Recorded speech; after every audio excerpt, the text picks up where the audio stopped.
O nosso grupo vai falar sobre a presença de algas nas culturas ao redor do mundo.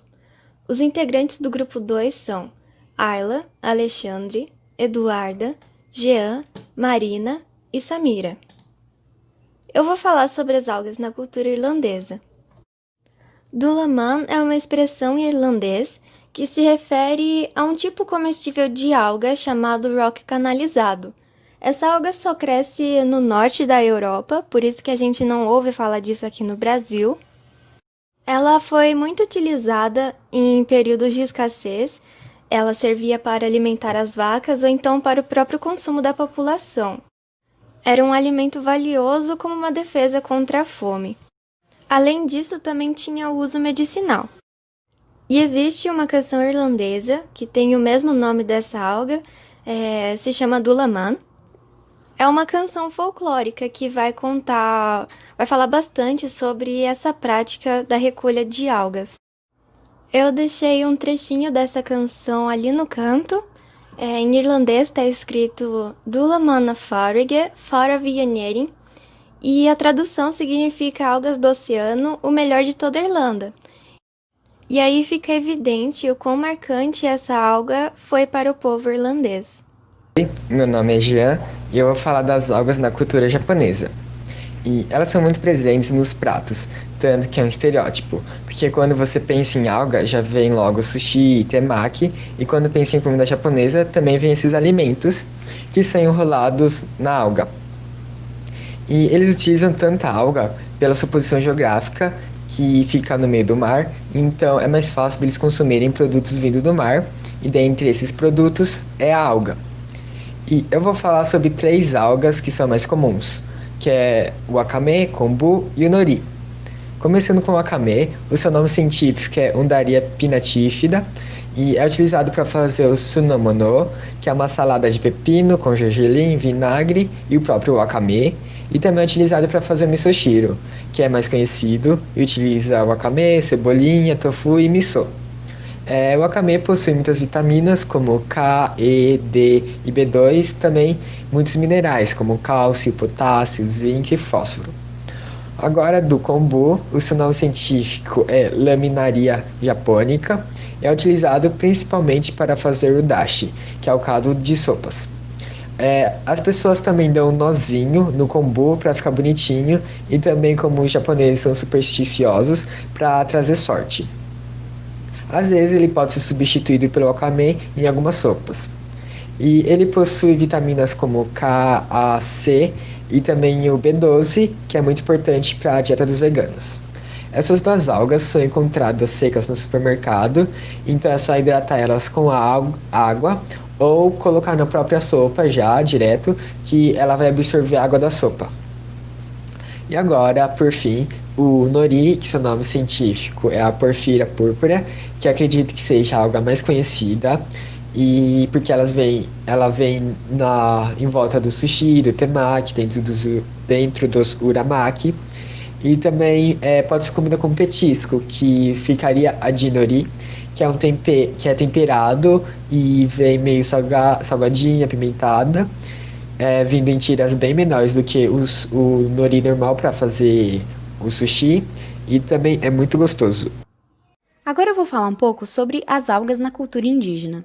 Há indícios que desde os primeiros assentamentos humanos na costa da América Latina, as algas já foram incorporadas na alimentação de diversas tribos. Elas seriam úteis principalmente nas épocas de escassez de alimento, e o hábito de se alimentar de algas ainda é preservado pelos povos indígenas e pela população das regiões do Chile e do Peru. No sul do Chile, na região de Valdivia, há um povoado indígena que tem como base de sua alimentação frutos do mar, peixes e algas. Essa tribo, os Mapuches, tem uma forte conexão com a terra, e para eles, comer também é alimentar a alma. E é a Nyukemapu, a mãe terra, que lhes oferece alimentos e energia para viver. Dentre as algas utilizadas na alimentação indígena e da população do Chile e do Peru, temos a alga Cuchayoyo, cujo nome científico é Durvillané antártica. Ela é uma alga de cor escura, rica em iodo, bem carnuda, muito utilizada em refogados. Tem-se também a alga lute, a Pyrophia iezoensis, que pode ser consumida em sopas, guisados com legumes e de outros jeitos. É encontrada em regiões do México e do continente africano a microalga spirulina, que antes de ser vendida mundialmente como suplemento alimentar, já era utilizada e consumida por tribos indígenas. E por último, aqui no Brasil, os indígenas da tribo Pataxó, que habitam o Nordeste e Sudeste brasileiro, ocasionalmente fazem uso de algas em sua alimentação. No entanto, ela não é a base da mesma. Então, agora eu vou falar um pouco sobre as algas na cultura portuguesa. Bom, apesar de haver uma certa abundância de algas na costa portuguesa, o uso delas na alimentação não tem uma grande tradição em Portugal, exceto em algumas comunidades costeiras nos Açores. Açores, para quem não sabe, é um território autônomo de Portugal, e os Açores eles são um arquipélago no meio do Oceano Atlântico. Então, nessas comunidades, existem dois tipos de algas principais que são consumidas, que uma é conhecida como erva patinha, que ela é consumida frita ou incorporada em sopas, tortas e omeletes, e tem uma outra conhecida que é a erva malagueta, que ela é conservada em vinagre e consumida ao longo do ano com peixe, né? Embora alguns produtos de cosméticos feitos em Portugal contenham algas na sua composição, parece que a indústria portuguesa de cosméticos, elas não usam algas portuguesas. Então, esses poucos produtos que contêm algas, essas algas elas são principalmente importadas da França. Então, você vê que em Portugal, apesar do reconhecimento e da importância das algas, as atividades ligadas à ficologia, que é a ciência que estuda as algas, ainda é muito reduzida. Uma utilização tradicional das algas em Portugal é na agricultura. E as algas em Portugal elas são utilizadas como fertilizantes. Isso não é atual, isso já vem desde o século XIV. E essas algas como fertilizantes elas são utilizadas particularmente nos campos agrícolas próximos do mar. Então, essa utilização como fertilizante, ela foi regulamentada pela primeira vez pelo rei Diniz em 1309. E aí tem uma das principais misturas de algas usadas como fertilizante é o sagaço.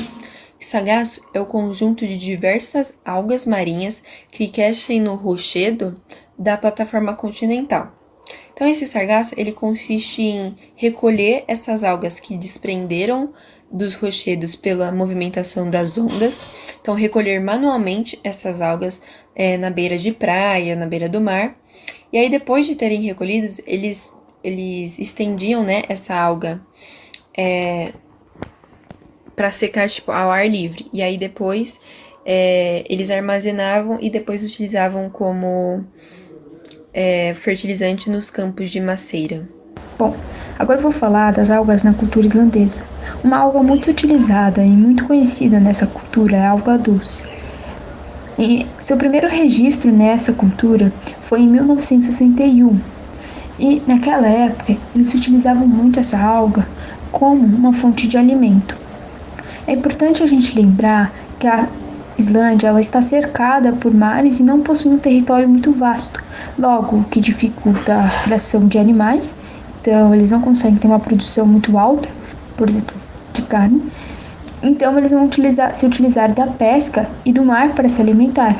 Nessa cultura a gente tem muitos pratos típicos que são feitos com peixe e com algas.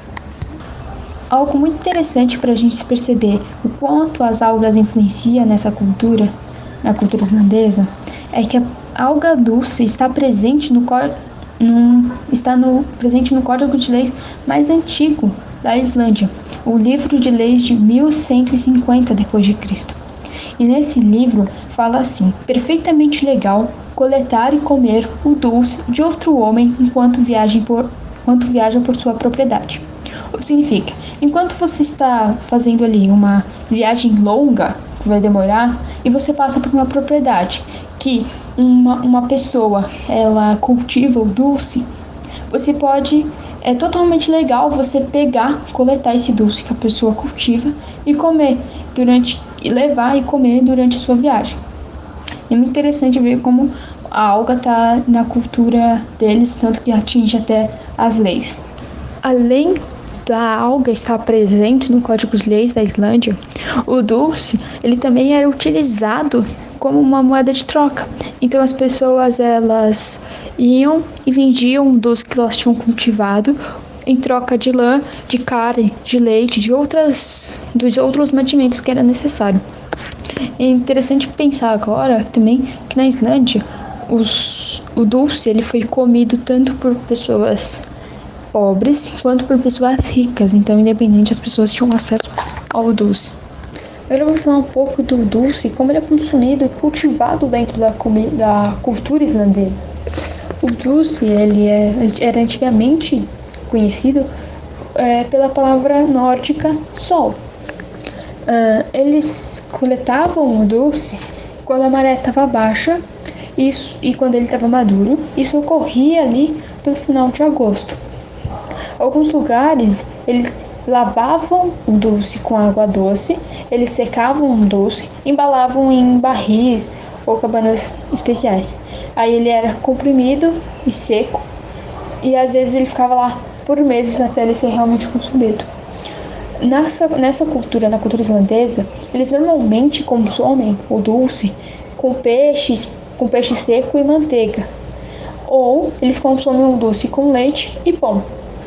Também o dulce nessa cultura ele substitui os vegetais, porque o dulce ele é uma rica fonte de vitaminas e ele tem a vantagem de ser facilmente preservado. Então ali que é um espaço que, como eu já disse anteriormente, é um pequeno território e ele é cercado de mar, como não tem, por exemplo, não é vasto o suficiente para criar um monte de para muita agricultura, latifúndio.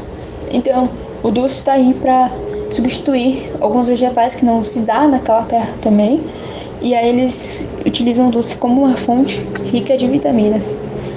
Ele possui uma cor avermelhada escura e ele possui um leve gosto de crustáceos. Porém, recentemente eles descobriram que quando o dulce é frito, ele tem o seu sabor e sua textura semelhantes ao do bacon, o que é algo muito interessante.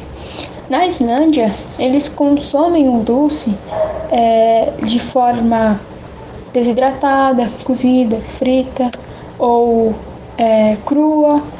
Então aqui a gente tem alguns pratos típicos do dulce alguns pratos típicos da Islândia que usam dulce. Um é o DLC, que é o dulce, alface e tomate, onde o dulce ele tá crocante. E aí eles pegam e fazem um sanduíche utilizando o dulce, alface e tomate. Aí ele também tem uma sopa de cogumelo e dulce. Então aí o dulce tá ele na verdade tá fresco, então ele tá cru. E eles fazem a sopa e como acompanhamento eles colocam o dulce. Também, como eu falei um pouco anteriormente, eles comem com peixe, com manteiga e o dulce. Aqui é peixe, uma lasca de peixe por baixo, um pouco de manteiga, que é soro de leite, e o dulce em conserva ali por cima. Claro que isso é um prato de restaurante, é um pouco, tem o que de chique, mas normalmente eles comem com essa combinação. Então foi isso da cultura islandesa. Eles também consomem outras algas, mas a que eu mais achei interessante foi o dulce. Justamente o que me chamou a atenção foi exatamente o gosto de bacon. E depois eu vi que, na verdade, é super interessante. E como a localização dele tá ligado com tudo, como o dulce aparece nas leis, eu achei muito interessante. Então eu quis falar um pouco dele. Oi, eu sou o Alexandre e eu vou falar um pouquinho mais sobre as algas na indústria alimentícia. Esse é um tópico bem importante porque nesse mundo industrializado, as algas são muito presentes e a maioria das pessoas não sabe sobre isso. E é bem importante saber o que a gente está consumindo. As algas podem ser vendidas de várias formas. Elas podem vir em chips de algas, wraps. Elas podem extrair substâncias emulsificantes dela para fazer maionese. Então, tem várias utilizações. Mas, de longe, o substrato mais utilizado é o agar-agar. O agar-agar é uma substância extraída de algas marinhas de cor avermelhada, principalmente dos gêneros Gelidium, Gracilaria, Gelidella e Pterocladia, que também são chamadas de algas agarófitas. Nesse slide a gente tem duas fotos que representa algumas coisas. A foto da esquerda representa como o agar-agar é comercializado, que pode ser em formas de tiras ou em pó. E a foto da direita mostra uma das algas agarófitas, um dos tipos de alga agarófita. Dá para perceber muito bem a cor avermelhada dela. E eu acho que essa daqui é do gênero Gracilaria. O agar-agar, ele possui uma alta concentração de colágeno, que faz com que ele consiga ser um substituto da gelatina de origem animal. A gelatina de origem animal é conseguida fervendo pele, ligamentos, cartilagem e várias outras partes de seres vivos para conseguir extrair substâncias que conseguem fazer gelatina. E o agar-agar, por causa dessa alta concentração de colágeno, tem esse mesmo efeito, com menos trabalho e sem violência animal, óbvio. E, além disso, o agar-agar é bem mais saudável do que seus competidores no mercado. Então, ele tem muito mais benefícios para sua saúde. Por exemplo, ele tem propriedades intoxicantes, porque ele é muito rico em fibras. Ele ajuda a emagrecer, não porque ele tem propriedades mágicas que te ajudam a emagrecer, mas os produtos feitos com agar-agar são bem docinhos e enchem a sua barriga, sabe? Então você vai ficar com menos vontade de ficar comendo as coisas que fazem mal e engordam bem mais fácil do que esses produtos feitos com agar-agar. E o agar-agar, os produtos feitos com ele são muito mais comumente gelatinas e balas. Nesse slide a gente tem duas fotos também. A foto da esquerda mostra como que a gelatina de agar-agar é vendida nos supermercados. Dá pra ver que ela é um pozinho que você ferve, né? E aí faz a gelatina. E do lado direito a gente tem as balas de algas marinhas, que são balinhas bem docinhas, muito boas, que eu comi algumas. E elas são bem mais saudáveis do que outros tipos de bala, né? E acho que é isso. Esse foi o nosso grupo, o grupo das algas na alimentação e cultura. E obrigado. Bom, aqui estão nossas referências bibliográficas que utilizamos para realizar esse trabalho. Muito obrigado novamente. Tchau.